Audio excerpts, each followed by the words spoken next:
High বন্ধুরা, তোমাদের সামনে আজ একটা নতুন মিনি ব্লগ নিয়ে হাজির হয়ে গেলাম। দেখো, ওয়েদারটা দেখতে পাচ্ছ তো, খালি বৃষ্টি আর বৃষ্টি।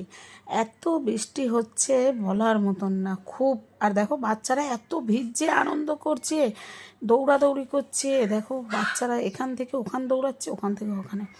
আমি ওপর থেকে মানে রান্না করতে করতে আর ওদের চেঁচামেচি শুনে থাকতে পারলাম না, বাইরে চলে এলাম। এত বৃষ্টি হচ্ছে।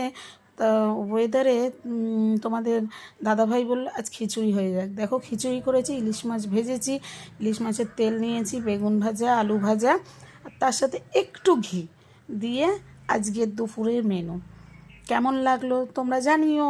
আজকের আমার দুপুরের মেনুটা তোমাদের ভালো লেগেছে কি জানিও, কমেন্ট করো, সাবস্ক্রাইব করো, লাইক করো, ফলো করো, পাশে থেকো। আর আমার মিনি ব্লগটা কেমন হয়েছে বারবার বলছি বন্ধুরা, জানিও। বাই।